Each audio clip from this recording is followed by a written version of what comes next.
We're live. Hey, welcome to the Cinema 9 podcast. I am one of your many hosts. My name is Travis Roy. I'm sitting here with Eric Brandstrom, who's not here with us quite yet, is Mike Govier, who very fittingly, for the episode on License to Drive, is held up with traffic. About that? Yeah. How you doing, Eric? I'm great. And yourself? I'm doing good. It's been a bit of a week, but I'm doing okay. Yeah, the weeks are flying by, and having a hard time catching up with my movies. So once we start getting into our picks, I've got some silly ass shit to talk about. So been watching some dumb goes. I've been watching some dumb entertainment. Let's put it that way. I mean, it's tough out there to be a gangster in the movie world. It's one of the functions of it doesn't always have to be cinema, right? It can be fucking just entertainment. That's okay a lot of the times. Yeah, I want to share something a little TMI. I had the thing that grown men, once they hit 40 or so, the procedure they have to have done. Okay. And when I came out of it, this sounds like total bullshit, but when I came out of the anesthesia, you realize that Wolf is actually not that good. No, are you reversing again on this fucking bullshit? No, I'm not. Sweet Christ. God bless Will Randall, huh? Sorry. Actually, Mike just texted me, but that's distracting. I'm not going to talk about it. All right. So what happened? This sounds like 100% bullshit. But I came out of the anesthesia asking for Keanu Reeves. I came out asking. This happened. You asked the medical professionals for Keanu Reeves? Yes. And here's Michael. Mike? In a car, fittingly. Hey, buddy. Can you hear us? What's cooking? What is cooking? What is cooking? Can you hear us? Oh, yeah. All right. Well, all right. You're here. Your connection seems good. Your voice is not superior Mike Govier that we all know and love, but you're here and you're just in time for an unbelievable true story where Travis Roy apparently came out of surgery asking for Keanu Reeves. And it's not just that I came out asking for Keanu Reeves. Like, when I come out of anesthesia, like I come out, and this is like every time I come out, like I'm functioning, I'm talking to people, and I'm like normal, and then all of a sudden I'm like, then I'm with it. Then I actually wake up, and I have no recollection of what came before that. So let me ask you a question. Did you recently watch Something's Got to Give, where Keanu Reeves played that doctor, and you thought that he may have performed the surgery? I had in my head, I was having a dream that like Keanu Reeves, that I don't know, that I was hanging out with Keanu Reeves, that he was like, that I was just like, it was just a dream, and from my perspective, I just woke up. And like, where's Keanu? Like, like befuddlement, because I like it was like immediate. But from the lady's perspective, who was like with me, I'm like talking, I'm like cracking jokes, and like talk. I talked to my doctor, like he filled me in on what I had done and like how it went and everything. And then all of a sudden, like, hey, where's Keanu Reeves? Which my dream man, I guess. What can I say? I'm trying to think if we ever did any Keanu Reeves stars on our Does It Hold Up segments. And I don't think we've actually did a deep dive on any Keanu Reeves film. He seems to be one that we haven't quite gotten to. It's good to know. That's true. I mean, it's good that we have unexplored territory. Get a clue. Because I can imagine the doctor being like, I am not Keanu Reeves, but I take umbrage with episode 45 when you said Devil's Advocate was not good because it's still scary. Mike, how's the traffic over there? How's the traffic over there? Yeah, it's Papa. How's the traffic over there on M14? Actually, I broke through right after one of the last texts, so I'm almost home. So it's going to be great. I'm going to be here. Very soon, your honey-rich dulcet tones will join us in their proper sound. I had a miracle. As much as I miss the beautiful state, and it is goddamn beautiful, Michigan. That's one thing that I really do not miss is that horrific traffic and construction for no goddamn reason. Oh man, for me to get to work or for me to get home from work right now, either way is completely fucked with traffic, and like 696 is closed off, and it's just a nightmare right now. Everywhere I go, it's taking me twice as long to get there. It's really that is preposterous. As we lived in Philadelphia, that was the worst. It's not even close, man. I mean, that's hell on earth. No. That's hell. Every time there was a fucking traffic jam. Every time. You forget though, like for me, that was a heavenly utopia. That was 5 years without me being behind the wheel of a car but maybe once a year, if that, and not in Philadelphia. So it was great. That's true. Do you guys want to do a quick extemporaneous top 3 movies that take place in cars or mainly are about vehicles or traffic? Christine comes immediately to mind. Locke absolutely comes to mind, man. All right, we've made our picks. The Road Warrior. I mean, come on. Fury Road. Changing Lanes. Remember Changing Lanes? Drive. Oh. It's the 10-year anniversary of Drive today. In fact, it was released 10 years ago today. Yeah, as of the recording. Yeah, classic film now. Well, what about it's funny. Traffic is not about traffic. That's not us. That's not the show. That is Michael Govier. He's breaking up a little bit. He's making a reference to the 2000 Steve Soderbergh film Traffic. He has keen insights and clever witticisms, but you can't hear them, and neither can we. So yeah, he's going to be pissed because if anyone is going to talk about the movie Traffic, it's going to be Mike Govier. So sadly, we lament his bad connection. Yeah, things are fucked up. Him talking about traffic while he's in traffic. Maybe he shouldn't be on the phone so much while he's driving anyway. To be honest with you. It just occurred to me. I don't think he's looked at the road once, but I mean, we're gonna hope he's okay. I think he's gonna join us momentarily. I think he's gonna regroup. So I guess let's go ahead and get into our quarantine viewing picks. What do you think? Let's jump in and we'll stretch him out. We'll pad that shit. Yeah, he'll join us in due time. What you been watching, buddy? I've been watching some films. I finally wrapped up all of the Sopranos, which is like, I don't know, it's like the 10th time I've watched that series. So I'm not going to go too deeply into it, other than to say that the classic ambiguous ending that I was so dead set sure that how I felt about it for whatever 15 years or whatever 18 years. I have 180'd on that one. I have turned around and in which direction?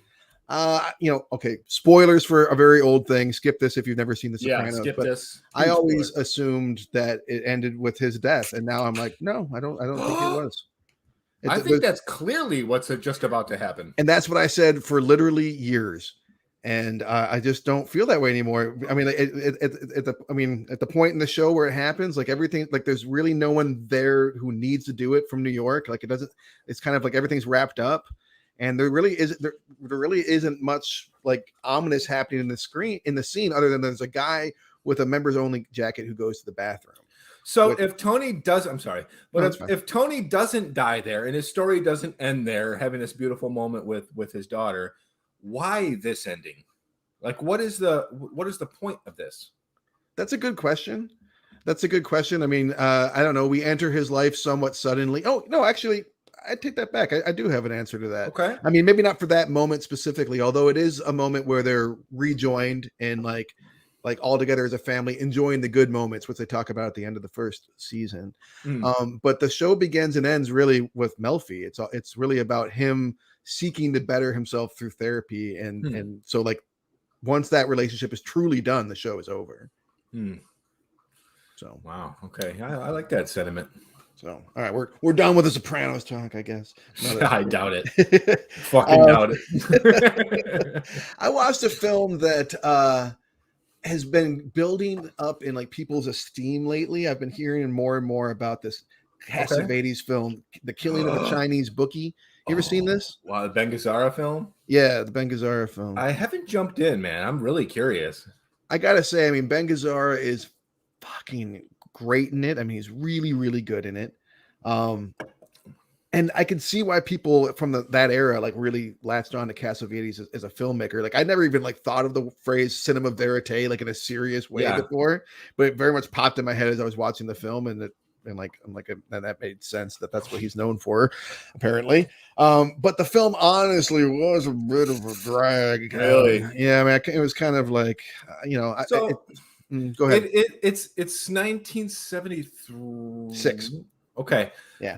At that time, no one was doing this improvisational, this style of Cassavetes. So do you think it's been there, done that by now, and it's not as fresh? That's it exactly. Had I grown up with this film, I would find this, I definitely value it. Like, I mean, it's clearly like an important film in the chain of filmmaking, and Cassavetes as a filmmaker is too. And so I'm not like completely like shutting it down by any means, but it is it's a little bit of a slog. You've seen it's so weird. I'm going to talk about another Ben Gazzara film from back in the day when I speak. But Ben Gazzara, I mean, one of I think his best performance is Anatomy of a Murder, man. 1959 Otto Preminger, fucking so awesome in that film. Yeah, he's really good. That's not the one I watched. A Rage to Live, him and Suzanne Plachette, who played the mom in Coach, but in 1965, like she was not only was she drop dead gorgeous, but this was a really interesting thriller starring her and Ben Gazzara. If you get a chance, it's on Tubi. If you're in Gazzara mode, check it out. It's fucking awesome. I may have gotten my dose of Gazzara for the time being, but I do really think that he's a fantastic actor. And can a man ever have too much Gazzara though? I mean, no, you really can't. You really can't. How much Gazzara is too much? Where do you draw the line? There's moments in Chinese Bookie where I'm like, oh, finally a fucking break for him and for me, like a shot that doesn't have Ben Gazzara in it. It's pretty fucking rare through the movie. It's just his presence constantly. There's a lot of Ben Gazzara in that movie, which again, I'm not complaining about. I'm just saying it's a lot. One of these days, I'm going to do the deep dive on Cast of. I haven't seen A Woman Under the Influence, and people talk about that nonstop. It was the first Cassavetes for me. Okay. I can make no pretenses that I'm from that generation of cinephile aficionados. Okay. I'm a little late in getting to some classics. Like for instance, Rebel Without a Cause from 1955. That's what it was. The picture on Instagram. That was my second guess. I never Red Jacket. Fuck. Yeah, I'd never seen Rebel Without a Cause, which I enjoyed. You know, I figured that I would. But you know, what can I say about Rebel Without a Cause at this point? Mineo, you can say that, man. It's fucking fantastic performance. What a tragic end to that poor dude, too. Like a really talented guy. So Rebel Without a Cause, worth seeing. You know, sometimes classics aren't worth seeing, frankly. So, have you done the deep dive on James Dean with Giant and East of Eden? No, that was my first James Dean film, so I figured I'd jump in with that one first, which made sense. Oh. That's another one of those things, like, because before James Dean, there was like Clark Gable and Gary Cooper. No one was acting like that. Brando. This was preceding Brando. Well, Brando was on stage before that for years.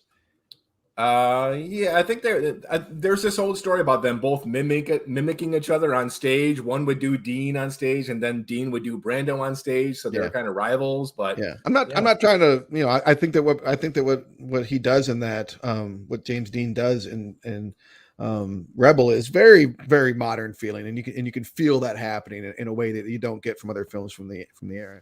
Here's our boy. Here's our guy. Hey, buddy. Nice background. How'd you like Natalie Wood? I've always liked her, and I love that documentary they made last year. I didn't catch that, but it was she was fine. We're talking movies. I saw that. We're talking Natalie Wood. Saw that documentary? I did see that documentary. Yes. Was it good?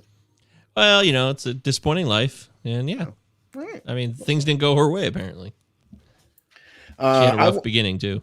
It's too bad. Yeah.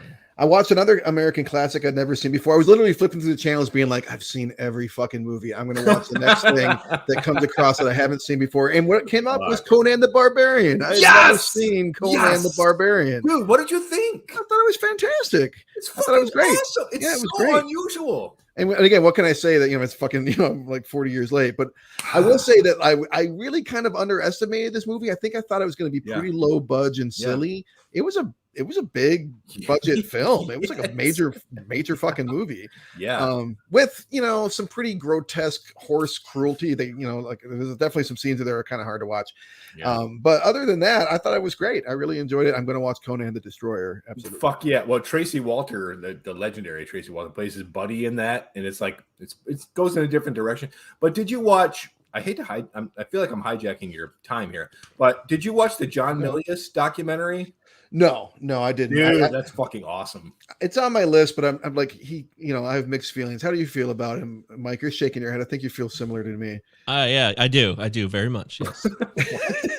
Kind of like about Milius? I don't know. Like, I mean, I'm aware of his status, but also kind of like, fuck that guy a little bit. Like, yeah, I'm not that into finding. I mean, he just seems like he seems like a big personality. Don't get me wrong, but it just seems like I don't know. There's a lot of dick swinging. It seems like coming from his direction. Esther Housing. Oh god. Parallels.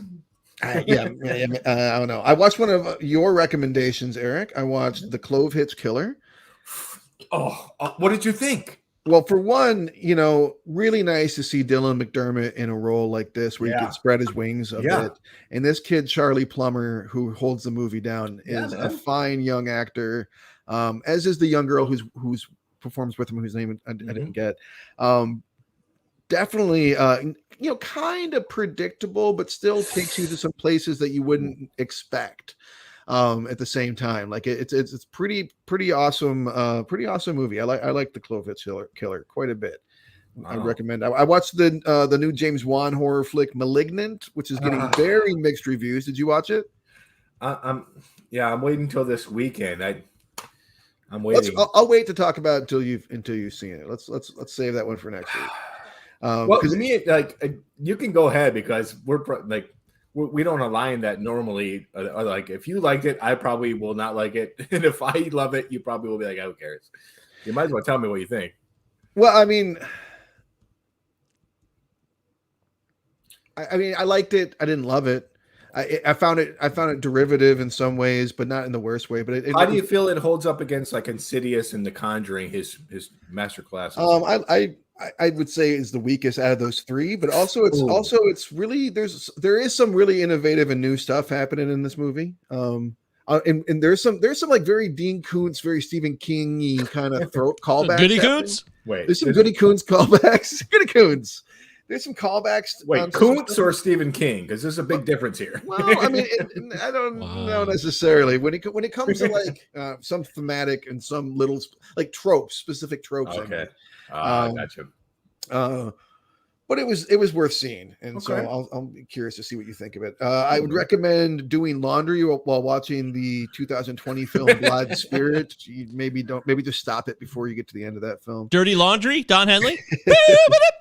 Yeah, we were talking Don Henley in the chat last night. We've now got at least 2.5 talking Don Henley, man, out of 3 in this podcast, which that's true, man. Last but not least, successful. Yeah. Last but not least, I revisited Glory from 1989. I watched with my students. Wow. Like your students. Yeah. Teacher behind the laptop because I'm like projecting it or whatever. I'm like, kind of sinking down, trying not to get too emotional. I'm like getting all fucking verklempt while they're watching it, and they're like, I don't know if they're getting quite what I want them to. You were chuckling at how cheesy it is? No, there was no chuckling. But I don't find it cheesy at all. I think it's a fine film, and I know it's not cheesy. It's just some. It does try to manipulate your emotions a bit. Yeah, it's called Glory. Yeah. There's some There's some Edward Zwick trying to do what he wants to do to you, and I'm curious. Go ahead, say what you think, because I've watched it. I mean, it's one of my favorite movies, at least growing up. I thought for sure we'd do a deep dive on it one day. I had an absolute meltdown when I moved back here in 2019, and I moved into that apartment. I lived in with Jamie. I was been here for like a week after I moved back from Maryland, and Glory was on. I was like, oh, I got my DeBella's sub here. I'm going to sit down and watch some Glory. Godfather?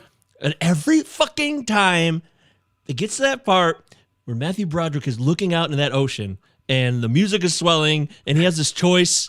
He knows he's going to die. It just fucking gets me, man. It's not even about like, it's just a choice he makes. And I'm sure it's not exactly how it went, but the way the movie's made, it really got me. It gets me every time. I just started bawling.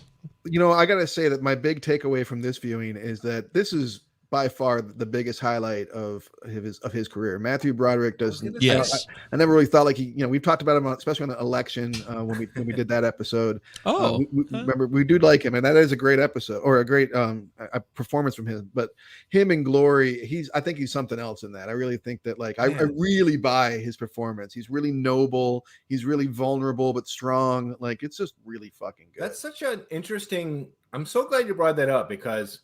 We never really got much dramatically from Matthew Broderick. It was all fluff from after Glory till this very day. Cable guy. He's had a puzzling career. He's made a lot of choices that have baffled me. Especially that one where he killed that guy in Ireland, but that's not. He shows up as. Well, that was a choice he made. Exactly. I guess it was. But he showed up in that movie a few years ago where he plays like the the stepdad of the family. Is it Yeah. You know what I'm talking about? Yeah. There's like some kids reconnecting with his mom, and he's the new stepdad. Like he's not actually. I'll look it up. We need to talk about Kevin. Was that it? I don't remember, but he has gotten more into doing like comedy and kind of pop in roles as opposed to like leading man parts. Very boyish gentleman.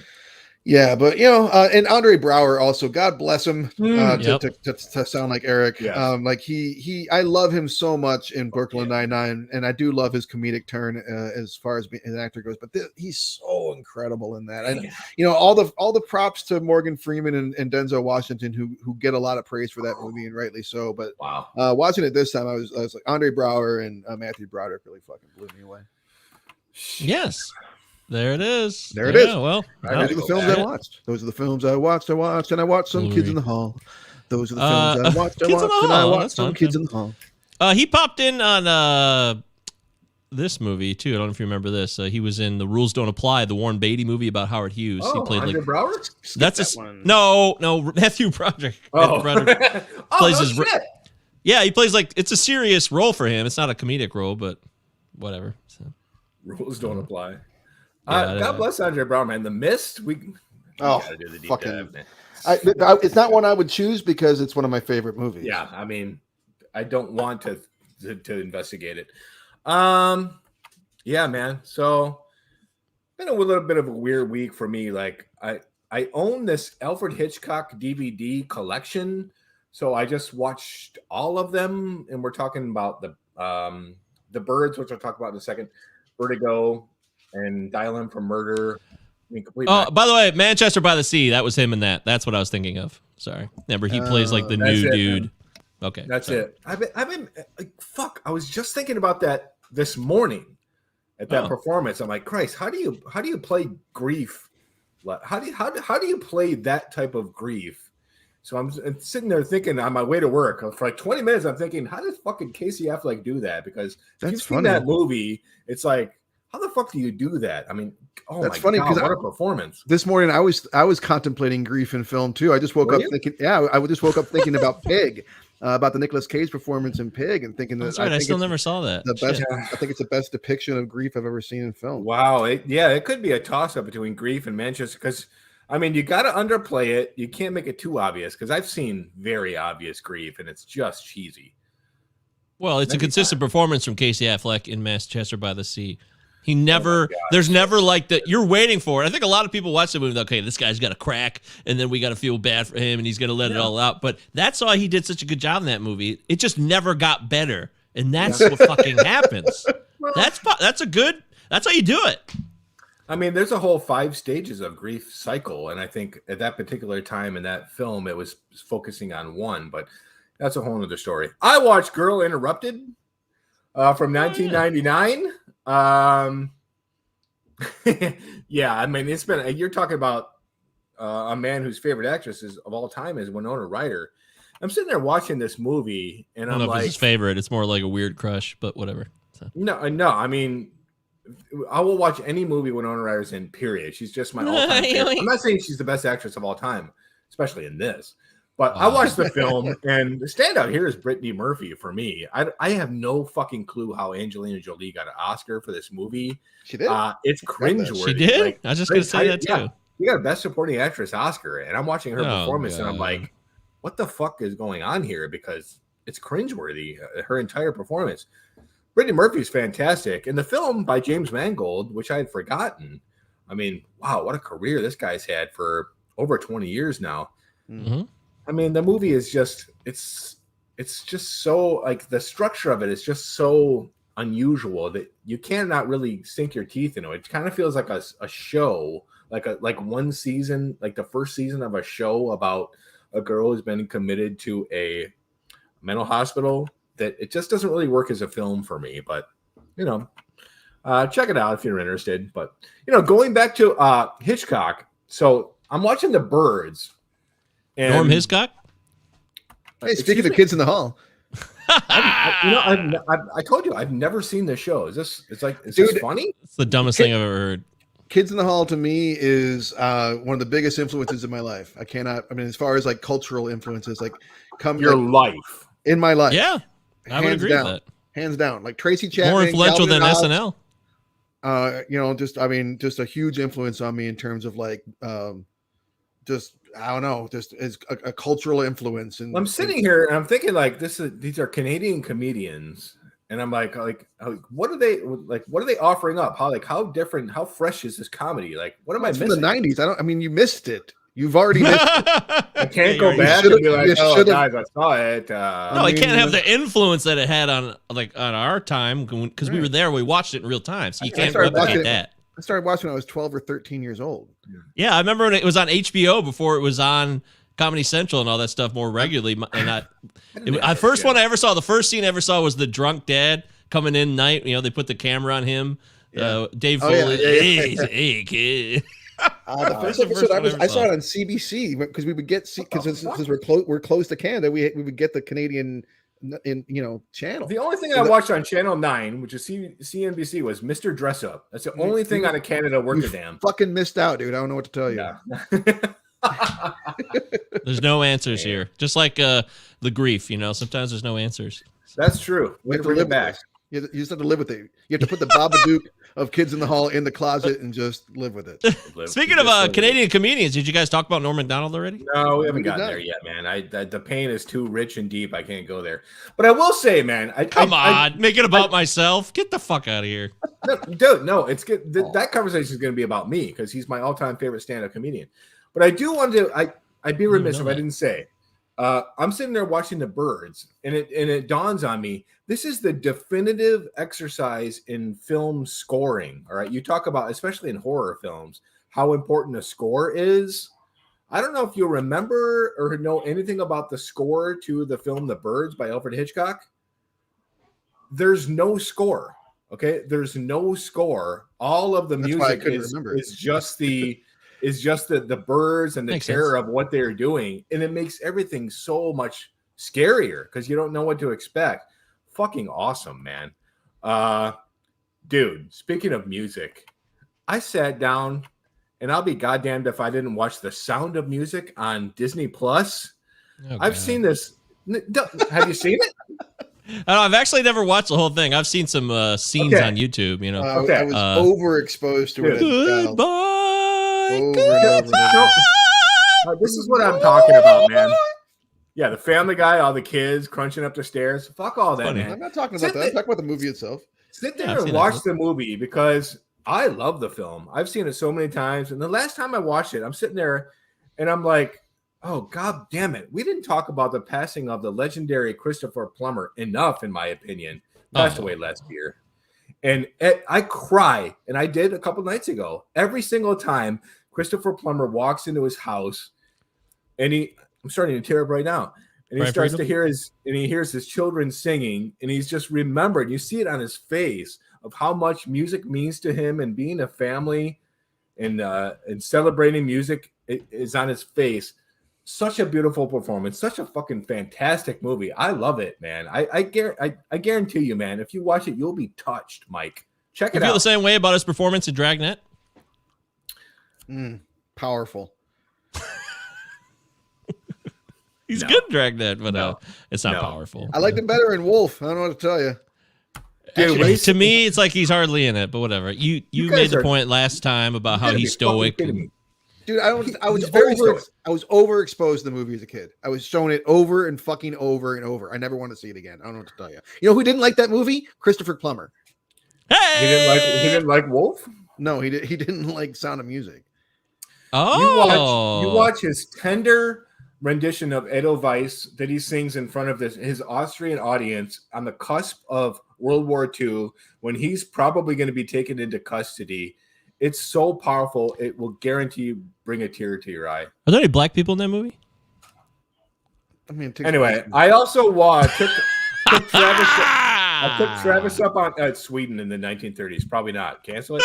Anyway, I took Travis up on Missing 411, The Hunted. The first one or the second? You went with The Hunted. I told you not to go with The Hunted. I said to go with the first one. I'm so glad I did go with The Hunted because I loved it.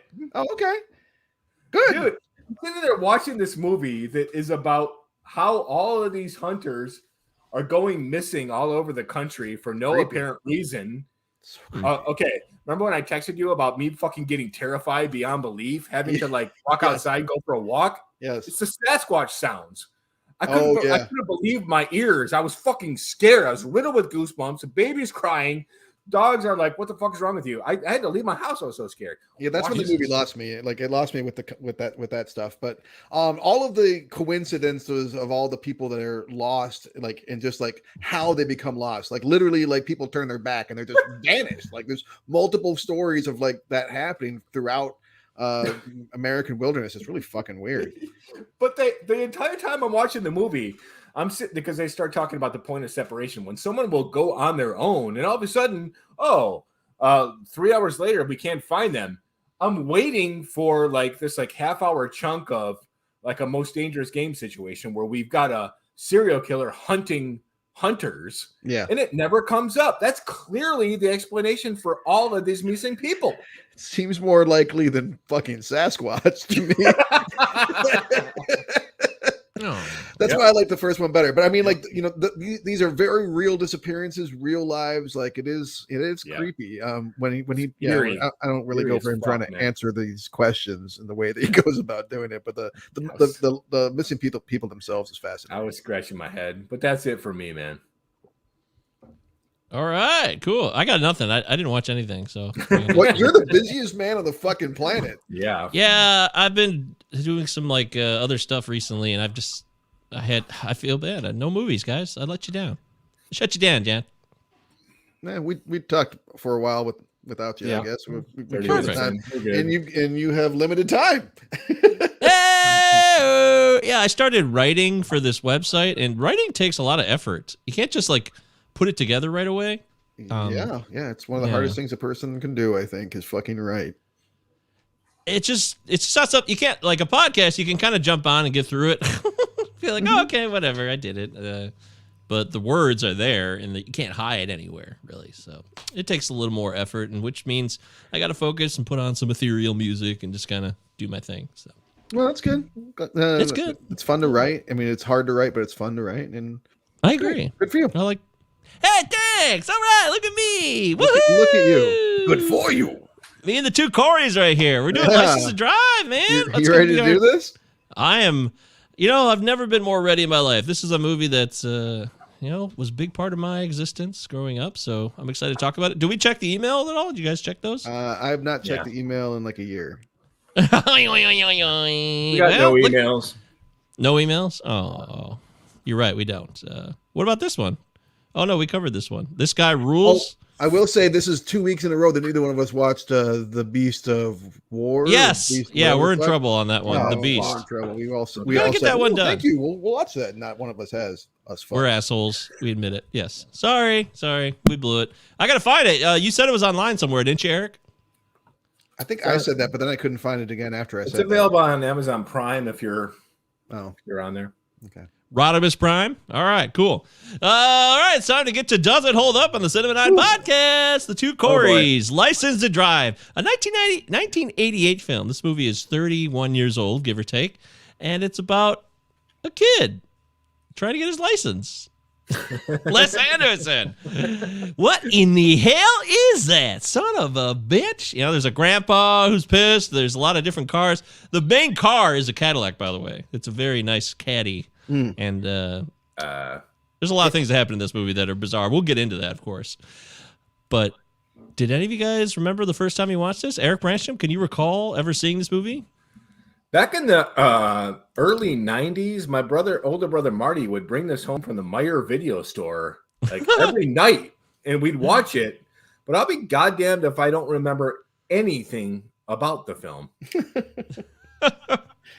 Okay. All right. Travis? So I was a big time Dream a Little Dream fan. I think I mentioned that last week. If I've seen that movie once, I've seen it 100 times. I've seen Corey Haim's Prayer for the Roller Boys probably more times than any human on earth. If I was told that, I would believe it. And I grew up with a copy of this. Like in the 80s, I've mentioned this before. We had taped VHS copies of films in our closet. And I grew up with a copy of License to Drive in my house. I didn't watch it till last night. I've never seen that movie in my fucking life. I had zero. Okay. I mean, if I ever saw it, I could. It's one of those things where like I straight up haven't watched it because I thought that I had seen it. I've got memories of something distantly. Must be some other movie. I don't know, or maybe I got it conflated with Dream a Little Dream in my head or something. But I was convinced that I'd seen the movie. I checked it off on Letterboxd as seen. Like no, none of that was true. So I watched it for the first time last night. Wow, yeah.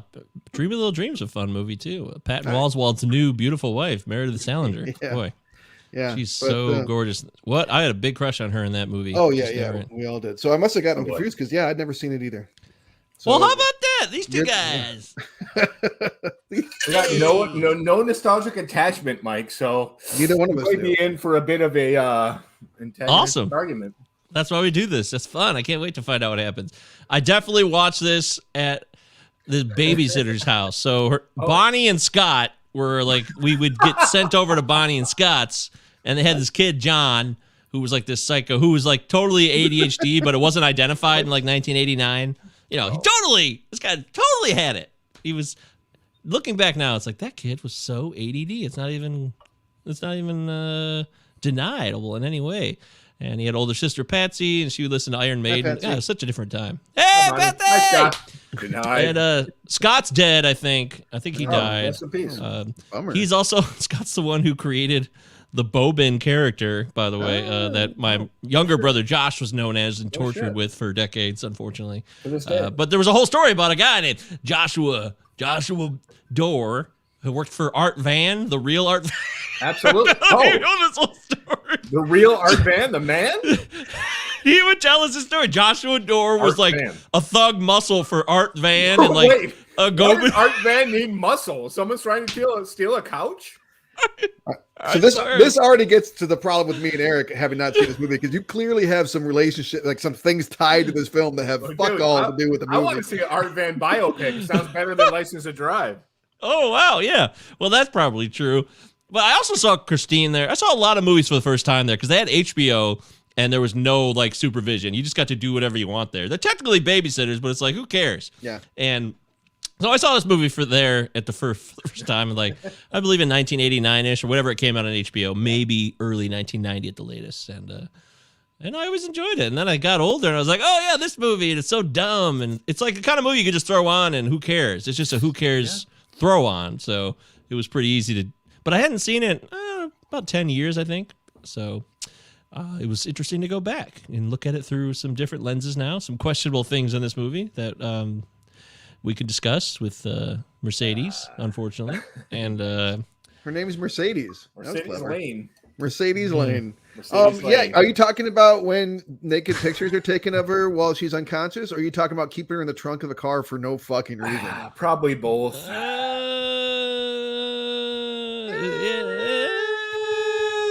That answers that. Yeah, that answers that.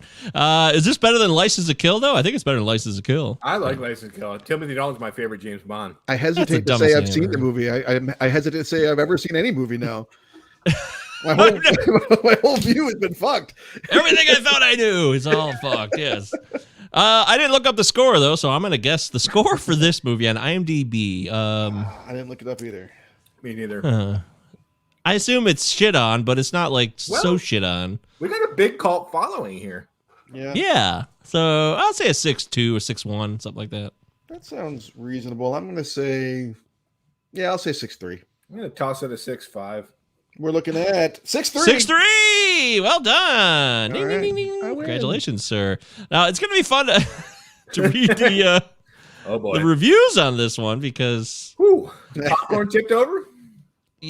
I don't know if people were expecting. I'm curious what reviewers were expecting when they went in to see this movie in 1988, like in the theater, sitting down with their pad and their little flashlight so they could take notes.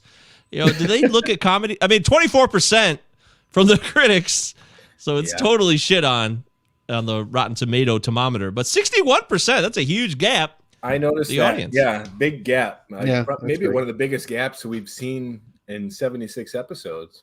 Yeah, we did one a few episodes ago that was also 40%. I can't remember which one it is though, because we just fly through these things. But sure do. This would tie that one for sure. As far as reviews, there's plenty of them, and the critics, A lot of green splats. Stephen Hunter of the Baltimore Sun says, it's not lightweight, it's no weight.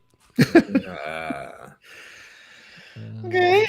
Yeah. Karen James of the New York Times. The New York Times says, anyone old enough to have a license is probably much too old to be amused by License to Drive. Wow. Clever. Very clever. Yeah, I don't know that this movie's made for people in their 40s. In 2021. Yeah, exactly. The venerable Roger Ebert said, Okay, yeah, up until about the halfway mark of this movie, I was having a very good time. Okay, Then somehow it ran out of energy. Yep, I'm gonna piggyback that all the way. First half of this movie is fucking hilarious. Then it just gets fucking so stupid. That's it. There's only opinion. 2 pages of critical reviews, so it's very, very minimal. So you could pick up on that thought even further if you'd like, Eric. Run with it. Yeah, Drive with it. Even continue, Eric. What happens? What happens here? Does it just go south because the hijinks is out of control? Or? Yeah, I paused it at the moment with this problematic situation where they set out on this adventure with Heather Graham, and she's out. She's not even along for the ride, and as soon as Corey Feldman started taking those pictures, I paused it. And I'm like, fuck. I liked this until here. And then I kept it going. I was like, now I cannot get on board with this. I think that first half hour, especially that first 5 minutes, because I'm like, I'm getting this Savage Steve Holland vibe. Yeah, with same. This dreamscape. And I'm Exactly. like, oh, we're going to do like an actual fantasy. Or like with Freddy these 2 teenagers? kind of thing too. Like there's kind of like what's happening here. But, Yeah, I thought they were going to do that throughout the movie. I'm like, fuck, this is fresh and fun for a movie from 1988. They abandoned all of those like the fantastical hijinks for this tired trash that's just very limp and not that funny. Wow. Greg Beeman directed this, guys. You know Greg Beeman's What work? else? What else? A lot of TV. The name sounds familiar. It's TV Fest. It's I've got some trying to get by. A lot of Jag. I've got some alternate titles for you. More accurate great. titles for this film. Ooh. Just 2, not a huge list. One is No License to Drive, because he doesn't actually have a license to drive. And also Terrible Son, the movie. Terrible Son. This is pre-Problem Child, and they had Terrible Wait a Son. minute. He Worst saves son- the day, though. He's a All the terrible hijinks came son. in handy when Carol Kane goes into labor. Fucking terrible son throughout the whole Awful movie. working Just title. don't put any trust in this decrepit wretch of a human being. Are these your working titles, or like what they These are were? mine. These are mine. you guys were banding That's about. his- Oh, okay. This is Okay. what I Travis came up wrote with. these down. Yeah. Carol Kane is hilarious in this movie, though. Little dipshit, the movie. Carol Kane was on a roll. 1988, she did Scrooged and this movie. She had a great year in 1988. She's hilarious in this film with the whole pregnancy thing and making Yep. Richard Masur get up. Funny. All the hijinks. Is he going to turn the light on in the garage? I He love doesn't Carol do Kane. it. And I'm telling you, I yeah. got to jump in, because if we're talking Carol Kane, man, we're talking about a hilarious comedian. I'm telling you, man, and I've said it on previous episodes, check out When a Stranger Calls and When a Stranger Calls Back, because she's fucking fantastic in both of those horror movies in a dramatic role. Robert! She freaks out at the dinner table when that guy's beeping the horn. I love that. That always makes me laugh. I It's found funny. myself liking the parents, especially They're the Taylor best. Lautner, Yeah. even more than the kids in this movie. Of which course. really- Richard Masur and Carol Kane are hilarious in this movie. When he's Laughing walking out home with the loud. diapers. Yeah, he's I was like, laughing out Les, loud. Yeah. no, I never laughed out again, loud. Les. It's so And funny. I'm like, I've never am I seen him this laughing? funny. I'm like, am I laughing because like I'm probably even older than fucking Richard Masur Right. now, or am I like so pissed at these little shits that I'm laughing at their situation? It's so weird being He is 41. He is like quintessential 80s dad in this movie. He's 80s like, dad. Give him a call, man. He's given given the run for the money for like one of the best 80s dads I think I've seen. I think Thank this is his you. That's clearly validation. his best dad. Doesn't do shit in Encino Man. Mr. Boogedy, just like he's there. Yeah. And that's it. This is come on. that makes me happy. because he's one of the best parts. He is the best part of the movie to me. He's so good in this movie. Yeah. And he really hams it up, and it works for that part of the movie. You can't blame any of the bullshit of the movie on Richard Masur. It's not his fault. You can't. It should have been from his perspective. Like, what do you do if you have a little kid, if you have a kid who's a fucking asshole? Again, we're in our 40s, so obviously, I mean, the character I identified with the most was James Avery. Yes, Uncle Phil. Where he's like, I cherish my coffee. I'm like, yeah, when this is a terrible idea to do it like this, and also you maybe shouldn't pass someone when they almost kill a woman right in front of you.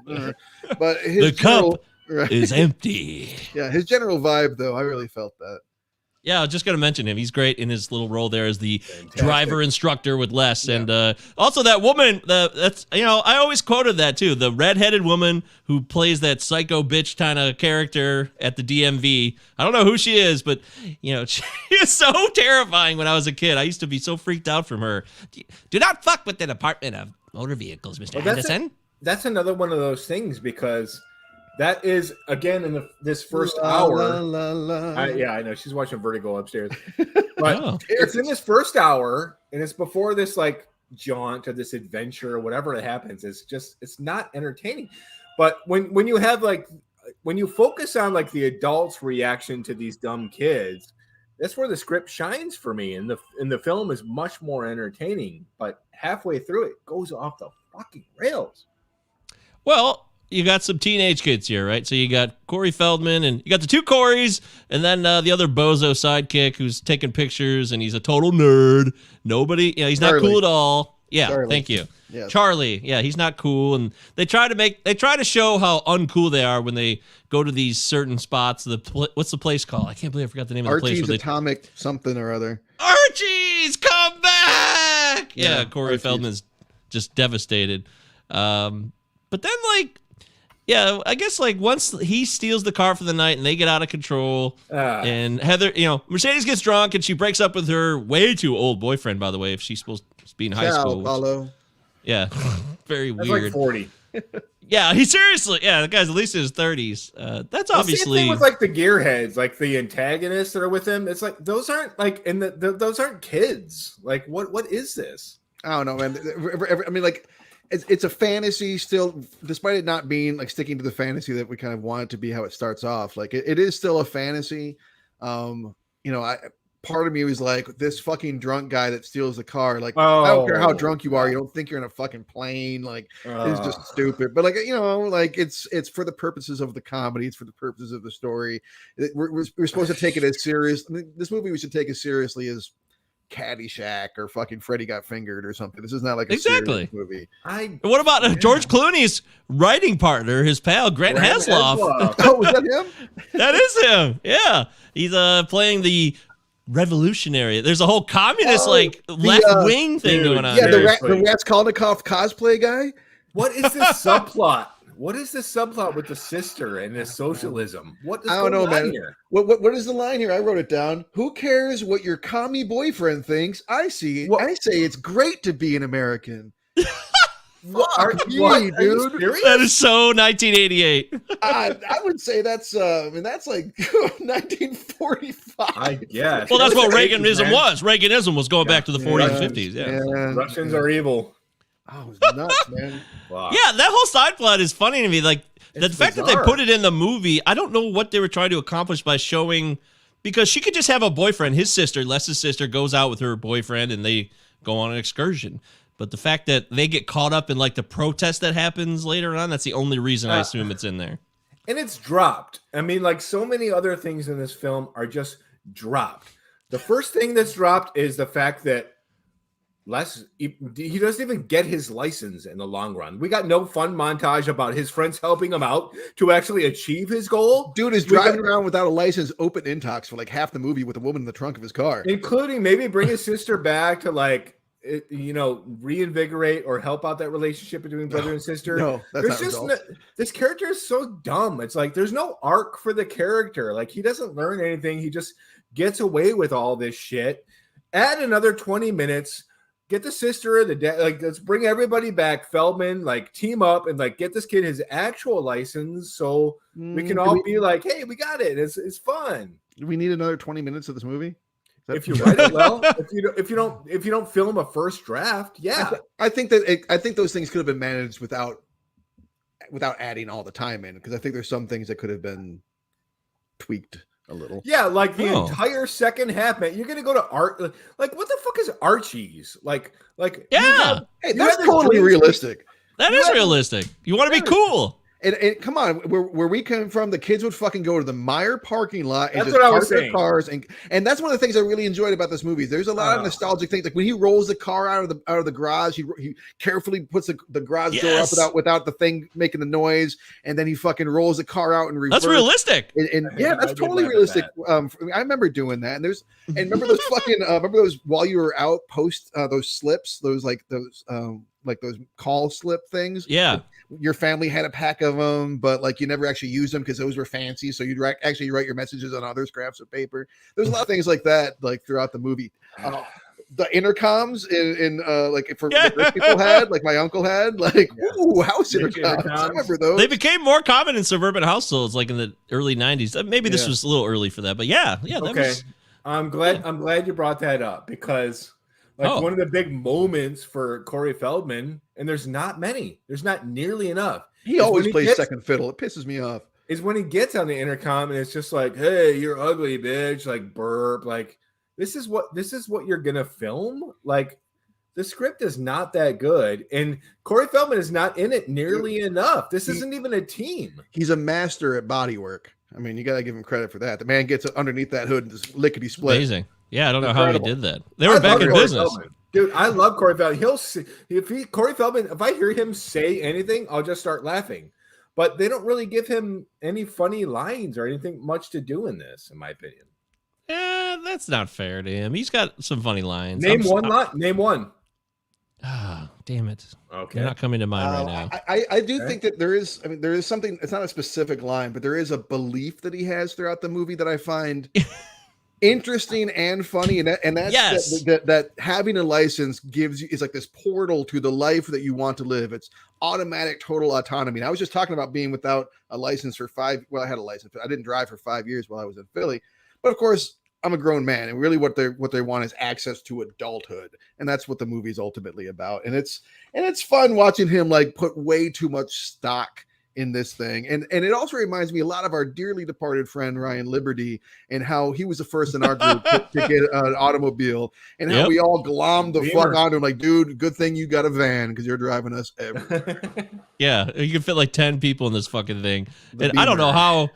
It's so weird that he ended up dying by himself, because we all should have died in that thing with the psycho shit that was going. I mean, how did he pull it off? How was he? This thing's huge. We're talking a Dodge Ram van, not a truck, with like the biggest fucking thing you could think of, and we're all screaming back there, and we're 16 years old. Just like a zoo on crack in his backseat. I only wish that maybe just for that there were cell phones, because I just like to see what it looks like and sounds like. I don't even want to see what it looks like. I just want to sound. I wonder what words were coming out of people's mouths at those times, and everyone ripped on him too. And that's what it reminds me of. Les is like this.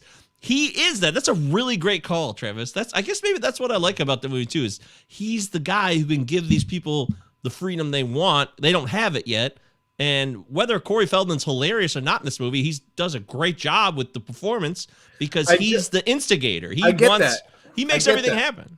I just wish he was in it more. Like I wish he was in the car with him at the end, so he could be like, hey, turn right or left. He just kind of, he's out. And there's still like 20 minutes to go in the movie. I just wish he's in it a little more. I think that's why I think I always preferred Dream a Little Dream if I did see this, because I'm serious, man. He's always playing second to Corey Haim in most of the features that they do together. And I always preferred Feldman to Haim. I like them both. Okay, there it is. Feldman, man. What can I say? There it is. I fucking love Corey Feldman. And like I said before, he'll say like the weather report, and I'll just start laughing because his voice is so funny. I've never understood the quality of Corey Haim. I'm watching this with my wife, and she's like, well, he's cute.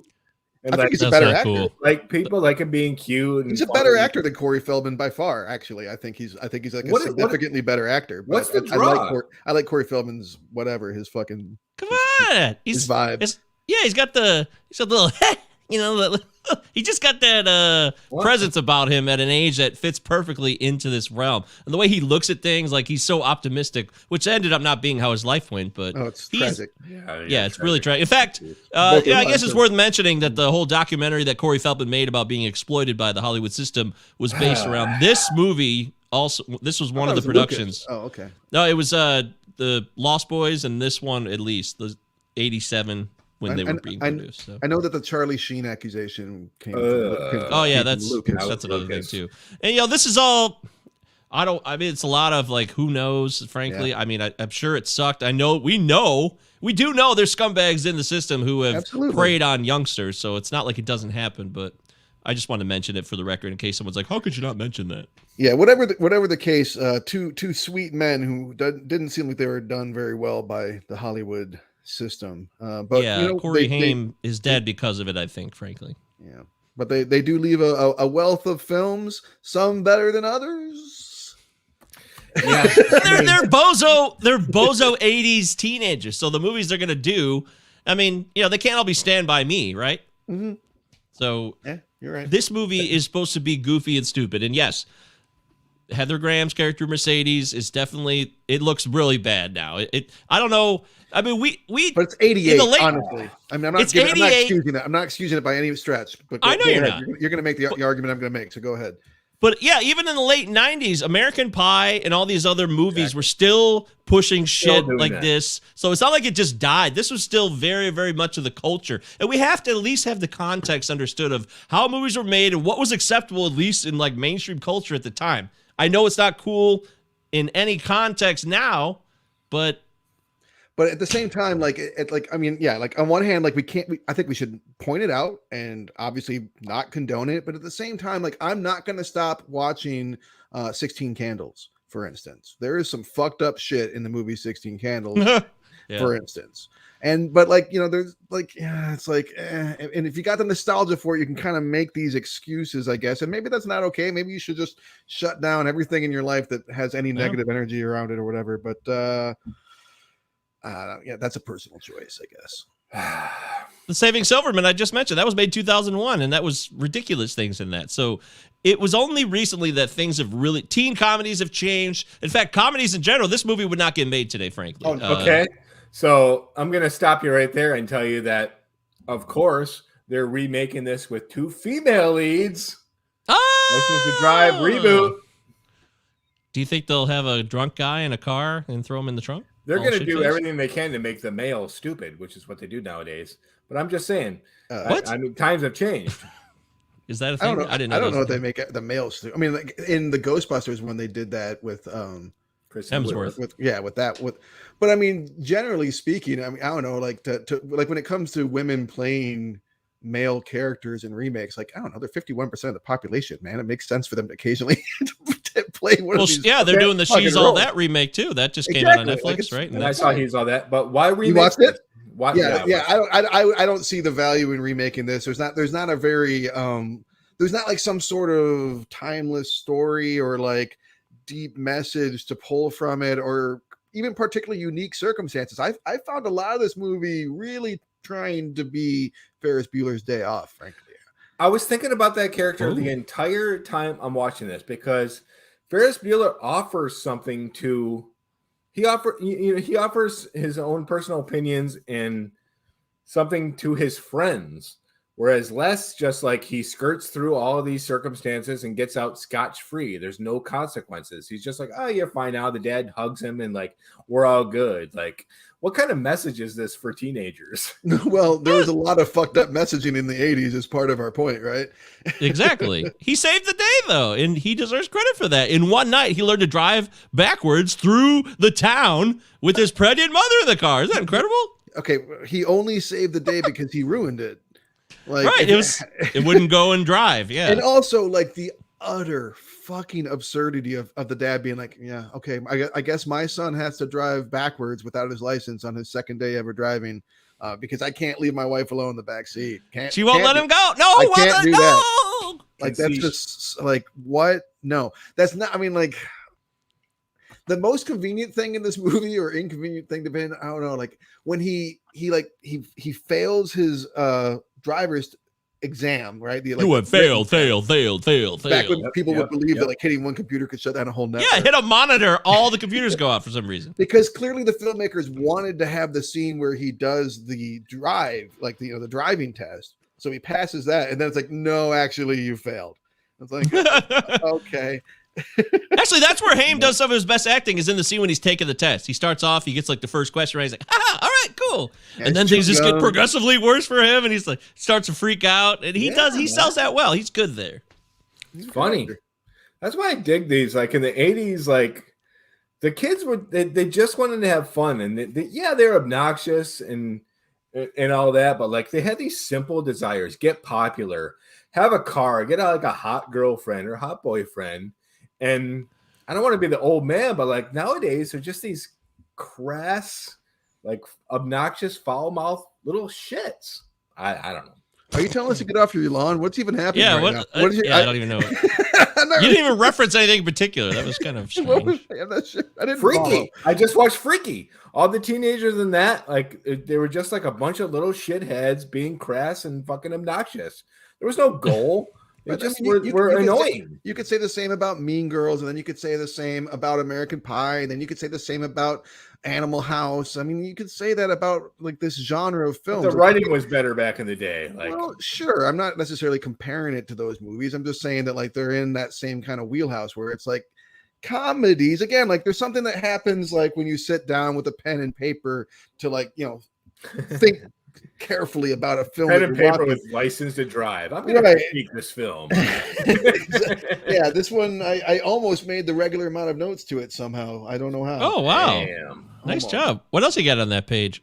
I don't know. I got a note here about the Blues Brothers car. I do feel like this film, the car in this film enters into like that pantheon for like the cars that go through utter hell in movies, like the car in Blues Brothers, for instance.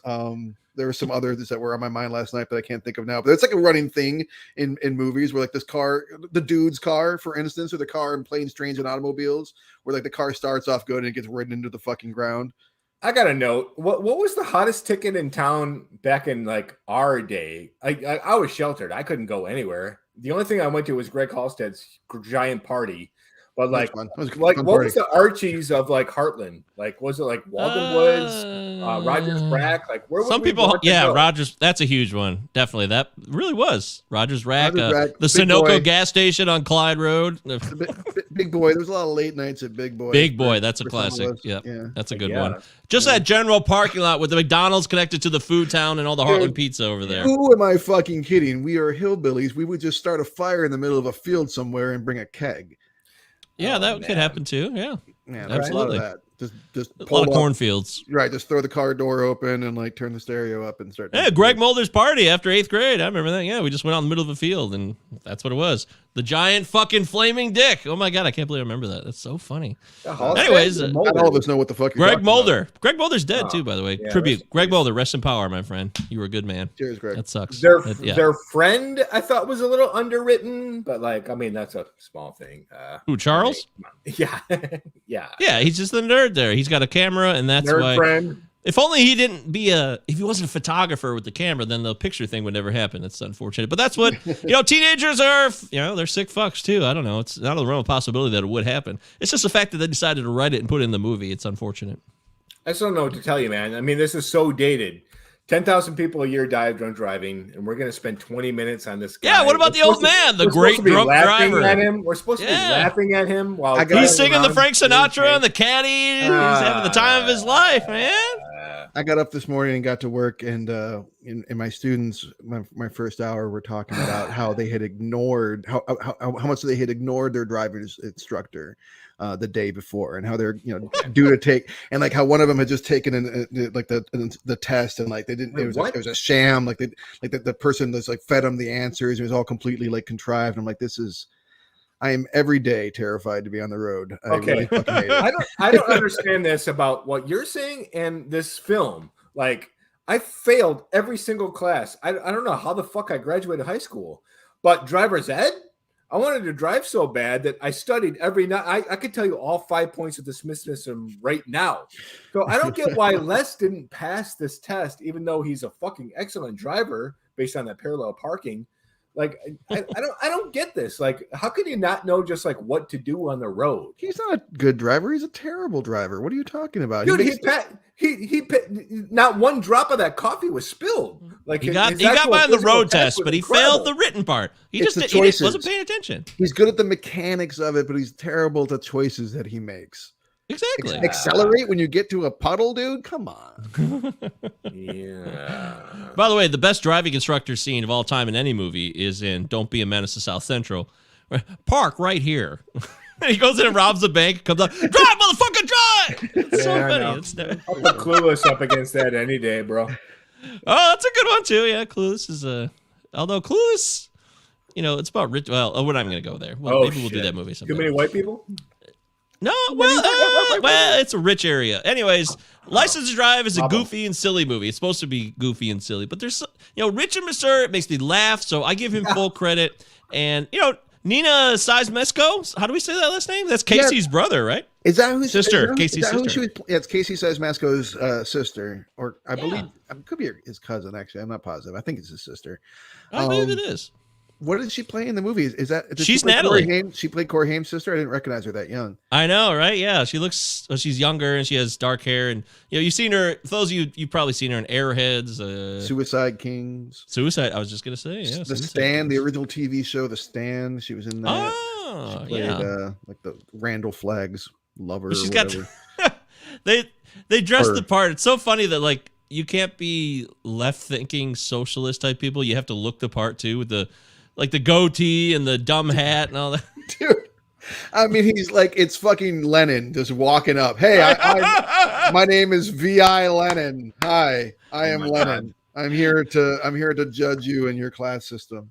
Yeah, we're in the height of 80s Wall Street greed. Wall Street, the movie had just come out the year before. And like, then I want to know what the conversations were like in the costuming and design and department. Like, all right, so these are left thinking. They're socialists. They're communists. How should we make them look? 19th century peasant. 19th century peasant. Obviously, a 19th century East European peasant. Yeah, hovel like it's the Fiddler on the Roof. Let's go back and have them look like that. So.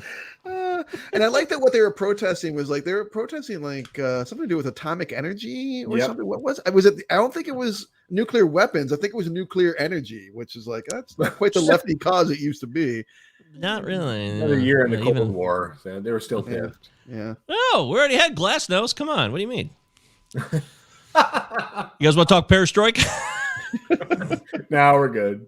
Okay. All right. What else? Anything else? I mean, clearly this movie is a bozo fest. Anything else make you laugh? Anything else that was funny? I'm gonna be honest. I laugh for that. Like I'm laughing out loud in that first hour. But as the legendary Roger Ebert said, it got too conventional and typical and cliche for me in the second part, which sucks. How about when the cop sees a woman in the trunk of a car and is like, "Ooh, you're lucky I'm busy." That's another thing. You're lucky I'm busy. These conceits where you introduce like, what are they going to do if the cops pull them over? Just have like something super easy to happen so they just get away from it. Like it's lazily written. Like what about the tow truck driver? The tow truck driver has a great line about some 60-pound sack of shit like you is gonna stop. Yeah, $80. $80. There's a few good lines. I've run into her a million times. She's never run into me once. That's a pretty good line.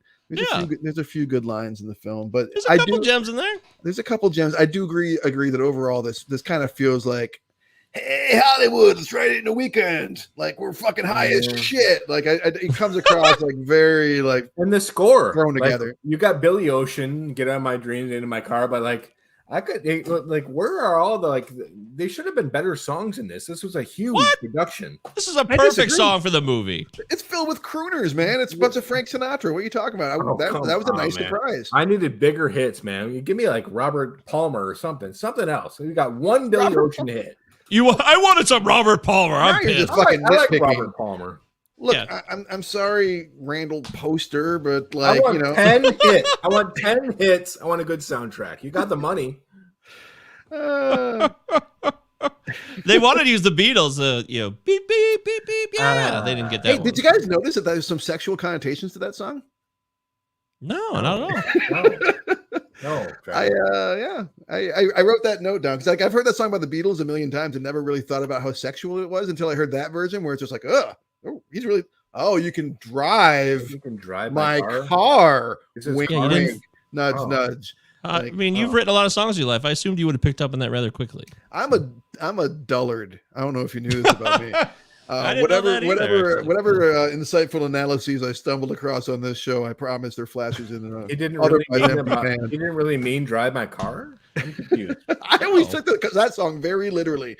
Like, here are the keys to my car. You can drive it. Beep, beep, beep, so, beep, beep. Woo. So Les actually gets a Mercedes at the end of this movie too. So it just keeps getting better for him. He gets the woman and an actual Mercedes because she has a Mercedes. So it's all winner. Doesn't have his license. This is my biggest problem. Give me a doesn't matter. He saved the day. Help him actually complete his arc and get his license the right way. Could you imagine if your grandfather showed up? Or a close family member, they let the car for like the weekend and they'll be back and you just say, hey, fuck it, man. Could you imagine? And then the fact that he has to wreck their car, like it's just so stupid. True. Come on. That's really dumb. What would your grandpa do? Mine would just be like wanting like some Quaker Oats and a nap. Oh, God. He'd be angry. He'd be pissed. He took his cars very seriously. He would have been pissed. Would have been so ashamed. It just would have been shame and silence. Shame and silence. Okay. My grandpa's like, this is a lease. I'm fucked. So it was like you lease a car every year when you turn 75 for some reason. It's just something you do. So we just lie to him. You're not planning on living for very long, so you're not going to. That makes sense. Yeah, a lease makes a lot of sense at 75. Yeah. Smart plan. That's great financial planning. I'm gonna make a note to myself. Start leasing cars at 75. Yeah, I got it. Please do. Yeah, I'm glad I could help. Well, I guess there's only so much you can do with this. Yeah, let's fucking end it. I feel like we wrang this towel awfully dry. Good. Let's call it. Let's call it a day then. I mean, considering.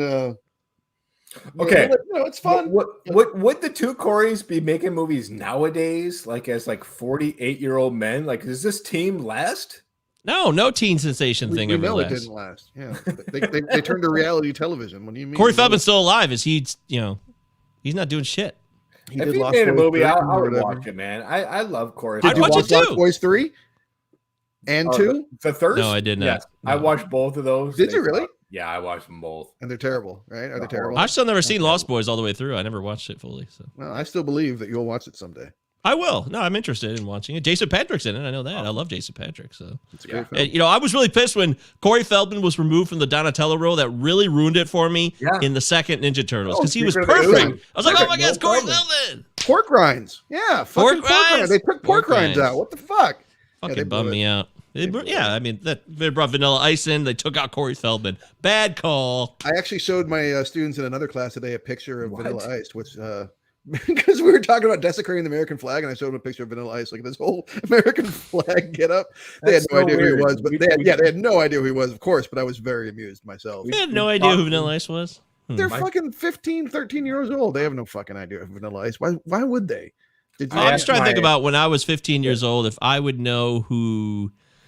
I guess I didn't know who Leif Garrett was until I saw him on Behind the Music a few years later. So yeah, exactly. Ask the students that tomorrow, Travis. Who the fuck is Leif Garrett? Give me a 500-word essay. You've got the weekend to write me an essay. There's a great Behind the Music if you can find it, where he forgives the guy that he got in the car accident with. Super powerful. Yeah, way better than this movie. So who's going first, Eric? I think you should go first this time, Travis. Go ahead, Travis. Me? I feel like I felt like I was the wild card, but all right. Oh, you're the wild card? Oh, that's fine. I just thought you hadn't gone first in a while. I have not gone first in a while. That's true, but that's all right. I'll go ahead and get going because I think we all know where everyone else is going to stand. I really strongly feel like having lacked the nostalgia factor for this movie, like I was missing out. Like it's just without the nostalgia factor, it's hard to forgive the foibles. There is a lot here.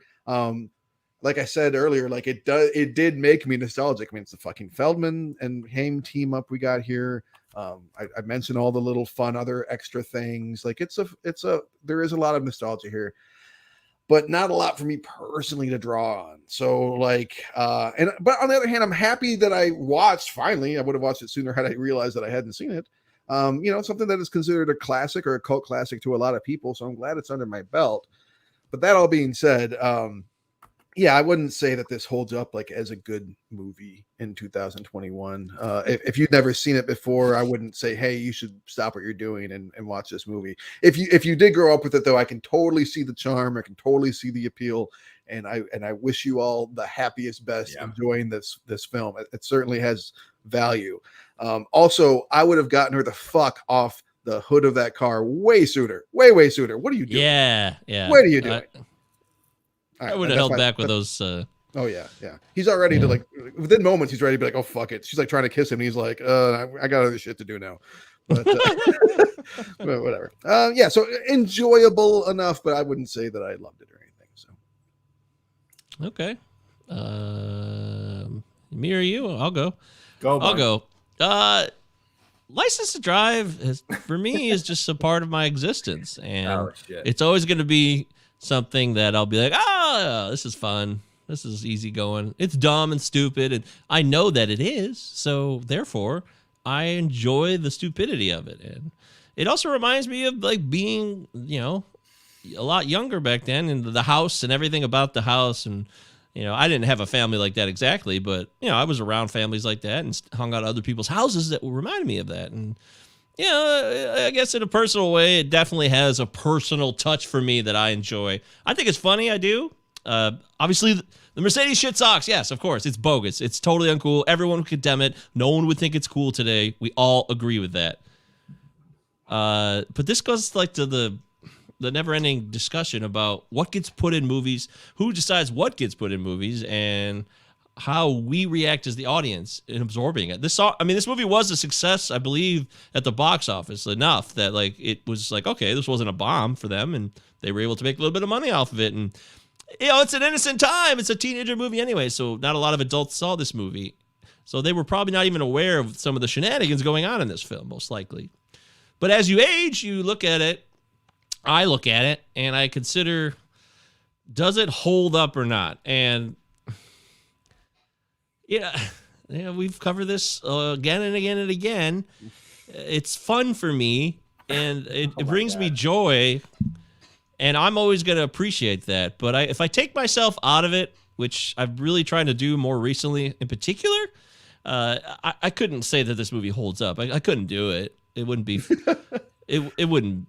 It's just not right. If I put myself into it, I'm like, yeah, I love it. It holds up for me, and I don't care what anyone thinks. But if I take myself out and I look at it objectively, this is not a movie that holds up by any means. Why do you choose to look at it objectively, just out of curiosity? 'Cause I'm wholeheartedly subjective about this. Yeah, I just depend. It's just something I've been trying recently. I don't know. It's not like a choice I could stick with necessarily. I'm not gonna die on this hill. I don't know. For me, I love it. I just made that clear. I love this movie. It's fun, and I'm always gonna enjoy it. All right. But it doesn't hold up. Wow. Okay. Sitting here watching this movie, and I'm reminded a lot about while I'm taking my copious notes about a movie like Teen Wolf, because a movie like Teen Wolf I grew up on and I've watched a million times. So to sit there and listen to someone be like, there's no way a fucking dude is gonna turn into a werewolf, and they're just gonna keep the game going root for a fucking werewolf who's that's what we just did for an hour. Yeah. This is what we're doing. Yeah. Okay. And I'll fight for the sanctity and brilliance and beauty of Teen Wolf to the day I die.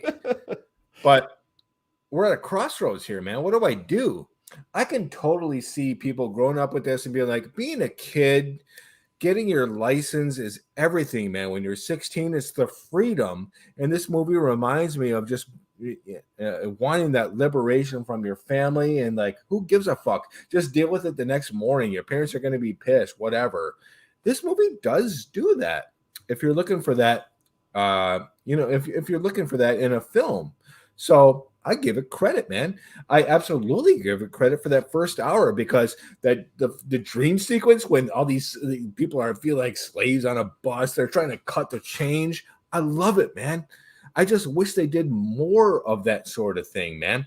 Put more fantasy sequences in. Put stuff in there that just makes this all silly instead of just do the same old thing. So when I sit here and I say, does this movie hold up?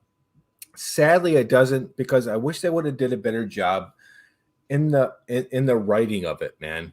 I laugh at a lot of the jokes, man. All the stuff in the DMV is laugh out loud funny, but at a certain point they abandon it just for like kind of dumb stuff. So I can't say it holds up, but I appreciate what they were trying to do at the time.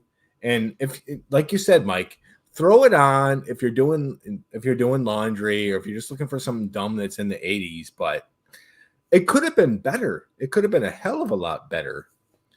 But, that's that. You can say that about a lot of movies. So. I before we move on about this one, though. Well put it in a lot of ways. But before we move on, I just want to ask you guys one thing. Have either of you ever had and I mean this seriously, have you ever had a real bad experience at the DMV? Long waits, yeah. Yeah, the occasional long wait, but like I wouldn't say that the people are any ruder to me than most of the checkout like clerks and stuff that I've dealt with at grocery stores in my life. I feel like the DMV's got a bad rep. I'm going to come out on behalf of the people that work at the Secretary of State and DMV and say, I salute you, fine people. You guys people give you a hard time in film. Like you're an easy place to go for jokes. Yeah. But generally speaking, I've always had some pretty decent experiences. Or the wait times are the big problem, but the people there are neutral. Yes. Yeah. Yeah, the people seem to be not terrible. I was just there actually last week, and the guy was very efficient. He didn't have much to say, but he got the job done quite quickly. So, yeah. Sorry, I'm just saying, as far as the trope goes, it's like, maybe there's not that much there. You're not digging ditches. Don't be a dick. I was just there. Guy was a total asshole. Boy. All right. Really? It's a 2-to-1 situation. The Indiana's, it could be tougher times in Indiana. Oh, yeah. I hear people are real dicks in Griffith, Indiana. Yeah. Yeah, that's not the first time I've heard that either. Everybody else in Indiana, I hear very nice things about. Yeah, nice area. All right, there we did it. License the drives in the can. Hopefully you enjoyed this show. Whoa. Hey. Next week, we're going to have our guest on. We would usually have our guest on the coming week, but we're going to move it to September 30th. That's right. Our Brian Seymour will be on. He's asked us for a schedule concession, which we granted. So we're going to go back to Travis here to start the next rotation. But then the week after that, we're going to have Brian Seymour on for his guest appearance. I hope that makes sense. So Travis, the floor is yours. And then it'll be you two again, and then we'll have another guest, right? It's not like we're changing the whole thing. Okay. I'm sorry, Travis. Go ahead. Should we address the listener's choice situation? People have to be like, nobody cares. If someone cared, they would have asked us about it. So I think they're fine. Honestly, did someone say something on Facebook? I don't think they have. No one's asked for it. It's making me anxious. If you, Eric, with anxiety, if you listeners want us to do listener's choice again, let us know. We'll bring it back. We just had a list of people to get through in terms of guest hosts that we wanted to get on, so we've been fighting through that, but we are going to bring back listener's choice at some point. All right, guys, I've got options for you, not in terms of year, but hey, the precedent has been set. It's been happening more and more. Do you want something light, not quite as light as License to Drive, but something kind of lighter, but still with some stuff for analysis, I think, or something heavier? I want light, man. I want light, man. I want heavier. I was just gonna say that. Yeah, that's. Oh yeah, I love it. It's gonna be a toss-up, man. So it's up to you, Travis. Well, it's a tie. I'm gonna go light then. Sorry. I'm gonna take us back to a year I promised I would keep taking us to, 2012. Oh shit! To a director that we've actually not touched on yet. We're gonna do Judd Apatow's "This Is 40." Oh, okay. Yeah. Great. That's my choice. And I've only seen this film, I think, once, maybe twice. It's not something I particularly love, but I feel like now that I am 40, it might be fun to take another look at it. 41. We're all 41 here now, actually, technically. Yeah, that is accurate, yes. I thought that might be worth taking a look at.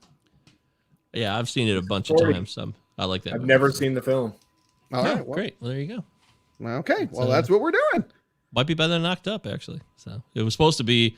There was some talk it would be a sequel to Knocked Up, but then they kind of take it as more of like a continuation. Yeah, it's like a loose sequel to Knocked Up. No Seth Rogen, of course. Which would make it our first sequel that we've covered as well, actually, I think. We haven't done a sequel. I've considered it a few times, but... So a reimagining. Yeah, it's like a loose sequel. I wouldn't call it a full-on sequel. All right. Well, Mike, you have things to do, I know. We better let you go. Everybody, we humbly thank you for your time. If you could maybe drop us a review on that'd be so Apple, awesome. what have you, that'd be cool. That would be unbelievable. We do like emails. For all the jokes that we don't like emails, we actually do like emails. You can email us at cinema9pod@protonmail.com. Guys, any fun, clever quotes from the film License to Drive to wrap up with? I feel like there's probably a bunch, but son of a bitch, what in the hell is that? That's mine. I like that one. All right. Yeah. All right. Well, thanks everybody. Bye-bye.